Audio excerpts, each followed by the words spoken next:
जय बालाजी दोस्तों, आज हम बात करेंगे कैसे भगवान शिव के मस्तक पर शोभित हुआ चंद्रमा। मित्रों, बात उस समय की है जब ब्रह्मा जी के मानस पुत्र प्रजापति दक्ष ने भगवान विष्णु की एक भव्य मूर्ति बनवाकर उसकी स्थापना मंदिर में करवा रहे थे।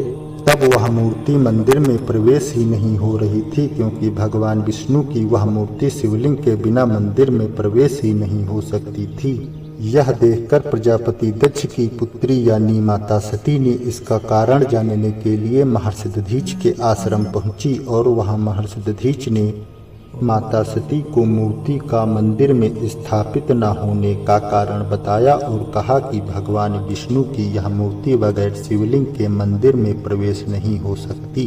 तब माता सती ने एक मूर्तिकार से शिवलिंग का निर्माण करवाकर शिवलिंग को भगवान विष्णु की मूर्ति के साथ स्थापित कर दिया, जिससे भगवान विष्णु की मूर्ति मंदिर में स्थापित हो गई और प्रजापति दक्ष अपमान से बच गए। लेकिन जब प्रजापति दक्ष ने भगवान विष्णु की मूर्ति के साथ शिवलिंग को देखा तब प्रजापति दक्ष बहुत क्रोधित हुए, क्योंकि प्रजापति दक्ष भगवान शिव को अपना विरोधी मानते थे, क्योंकि भगवान शिव ने ब्रह्मदेव के 5वें सिर को अपने त्रिशूल से काट दिया था, क्योंकि ब्रह्मदेव को अपने निर्माणकर्ता होने का अभिमान हो गया था। इसी कारण से प्रजापति दक्ष भगवान शिव को अपना शत्रु मानते थे। इसके बाद प्रजापति दक्ष ने शिवलिंग के शिल्पकार को अपने राज्य से निष्कासित कर दिया और माता सती को 1,00,000 पुष्प कमल पर भगवान विष्णु का नाम लिखने का दंड दिया। तब माता सती ने 1,00,000 पुष्प कमल पर भगवान विष्णु का नाम लिखकर अपना प्रायश्चित पूर्ण किया। एक बार बसंत उत्सव में जब चंद्रदेव ने शिव संगीत बजाने का आदेश दिया था, तब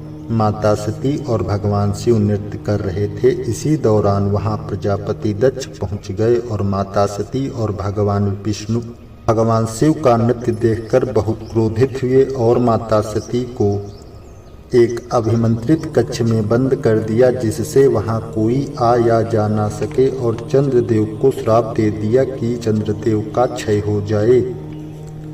जबकि चंद्रदेव प्रजापति दक्ष के जमाता थे। जब प्रजापति दक्ष के श्राप के कारण चंद्रदेव का क्षय होना प्रारंभ हो गया, तब प्रजापति दक्ष ने संसार का संतुलन बनाए रखने के लिए चंद्रदेव की जगह दूसरा ग्रह व्योम बनाने के लिए सरस्वती नदी की मिट्टी लाने को कहा, क्योंकि दूसरे ग्रह का निर्माण के लिए उच्च कुल की और 32 गुणों की कन्या, जो केवल माता सती थी, यह कार्य पूर्ण कर सकती थी। इसी दौरान भगवान विष्णु के आदेश पर माता लक्ष्मी ने माता सती का भेष बदलकर माता सती को दक्ष के अभिमंत्रित कक्ष के बंधन से मुक्त किया। यह सब देखकर भगवान शिव बहुत क्रोधित हुए और रौद्र रूप में आ गए। भगवान शिव के रौद्र रूप का मतलब प्रलय होता है, जिससे ब्रह्मदेव और विष्णुदेव चिंतित हो गए और इस संकट से संसार की रक्षा के लिए माता सती की पूजा की, जिससे भगवान शिव का क्रोध शांत हुआ।